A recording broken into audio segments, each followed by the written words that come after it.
Bonjour, je suis content de vous retrouver. Aujourd'hui, on parle d'inflammation, on parle de douleur et vous le savez, les conseils que je vous donne ne remplacent pas les conseils d'un professionnel de la santé. Je vous invite à en consulter un ou une.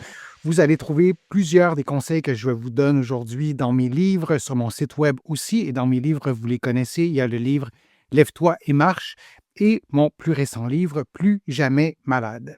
Le collagène est-il utile pour une tendinite? Et là, je vous parle de comprimés de collagène. Ça aussi, c'est une question qui m'est souvent posée, un peu dans le même esprit que les infiltrations. Là aussi, on cherche une solution rapide et je peux très bien comprendre, et c'est humain de le faire comme ça, mais il y a des études qui ont été faites sur le collagène et encore une fois, je parle de comprimés, de suppléments de collagène. C'est quoi le collagène? Premièrement, c'est une protéine structurale. C'est la protéine, quand même, la plus abondante du corps humain. Il y en a du collagène dans le corps. Ça représente environ 20 à 30 des protéines totales. Alors, quand on prend du collagène pour traiter une tendinopathie, c'est 20 à 30 de toutes les protéines. Comment on peut vraiment être certain que ce qu'on prend par la bouche, dans un comprimé, va être utile à notre tendon du genou gauche ou de l'épaule droite ou de... Déjà, pour moi, ça ne me convainc pas dans une logique, là, tout simplement. Le collagène est présent dans les tendons, mais aussi dans les ligaments, dans les os, dans le cartilage, il y en a ailleurs aussi. Son rôle est surtout mécanique. Je vous l'ai dit dans d'autres contenus, hein. Un tendon, c'est mécanique et notamment parce que le collagène est impliqué dans la structure du tendon, des ligaments, des cartilages, des os. On pourrait parler de l'arthrose, qui est une atteinte des cartilages. On pourrait parler de l'ostéoporose, qui est l'usure ou la dégradation en quelque sorte de l'architecture aussi de l'os. Et son rôle au collagène est surtout mécanique, comme je le disais, et de transmettre efficacement la force du muscle. Là, si on regarde plus spécifiquement, la force du muscle qui est transmise à travers le tendon sur l'os, et ça, c'est transmis grâce au collagène. Donc, ce qu'il faut retenir, c'est 20 à 30 des protéines qui sont des protéines de collagène. Il y en a vraiment beaucoup. Il y en a vraiment dans différents contextes, et il y en a bien sûr dans les tendons. Les suppléments de collagène ne contiennent pas du collagène complet. Ils contiennent surtout des peptides de collagène hydrolysés. Ce sont en fait des petits fragments absorbés par l'intestin. Parce que qu'est-ce qui nous dit que ce qu'on prend par la bouche, qui est digéré, va arriver dans un état potable en plus et qui va être utilisé par notre tendon de la cheville droite, par exemple. Ça aussi, c'est pas intuitif de penser que ça fonctionne aussi bien comme ça, en sachant qu'il y a autant de collagène dans le corps.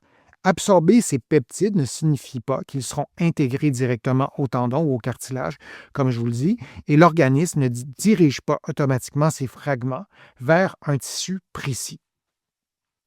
Les tendons répondent surtout aux stimulus mécaniques si on pense au collagène dans un contexte de tendon.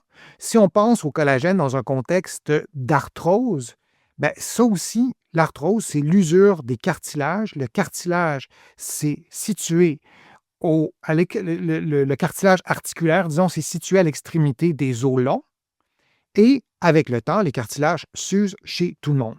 Si vous êtes un ou une sportive d'élite, vos cartilages vont s'user plus vite. Vous n'aurez pas nécessairement plus de douleur, mais ça va s'user plus vite. Si vous avez 90 ans, vous avez plein de cartilages usés, c'est normal. Et dans le cartilage, il y a du collagène. Et ce qui prend soin des articulations, c'est le mouvement. C'est la synovie qui est à l'intérieur des articulations qui nourrit le cartilage, qui nourrit cette composante au niveau des suppléments dont on parle en ce moment. Alors, les tendons, pour revenir aux tendons, répondent surtout aux stimulus mécaniques, mais c'est vrai aussi avec l'articulation en général. Sans mouvement ni charge progressive, il n'y a pas de signal suffisant pour stimuler l'adaptation du tendon. Le mot signal est important. La reconstruction tissulaire d'un tendon ou d'un muscle, par exemple, il y a des signaux.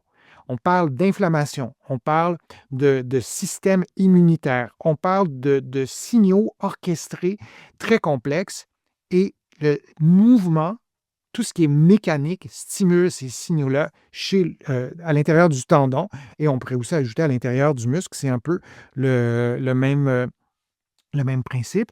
Et dans l'arthrose du genou, certaines méta-analyses, là on parle d'arthrose, pas de tendon, pas de tendinopathie, mais bien de cartilage, montrent une réduction modeste de la douleur et une amélioration des capacités. Les personnes qui ont pris des suppléments de collagène et les effets demeurent quand même variables selon les personnes.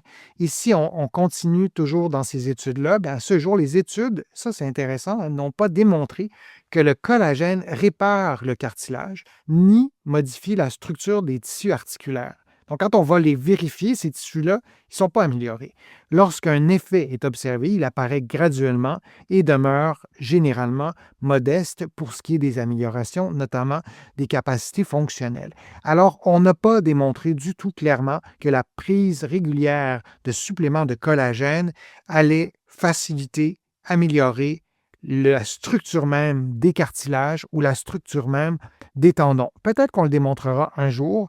La science est en évolution. Peut-être qu'on aura d'autres informations plus tard qui nous permettent de voir les choses différemment, mais pour l'instant, ce n'est vraiment pas démontré. Conseil que je vais vous donner. Premier conseil, le collagène peut parfois accompagner l'adaptation des tissus, mais il ne remplace ni l'exercice, ni la réadaptation. Et ce que j'ai oublié de vous dire aussi, c'est que le collagène, quand on voyait des résultats, c'était donné aussi en combinaison avec des programmes d'exercice. Le collagène seul, on n'a pas rien démontré. C'était vraiment quand c'était utilisé en combinaison avec une stratégie thérapeutique plus complexe. Conseil numéro 2, chez les personnes actives ou engagées dans un programme d'entraînement ou de réadaptation, le collagène, comme je vous le disais, peut accompagner certaines adaptations, mais il n'en est pas le déclencheur.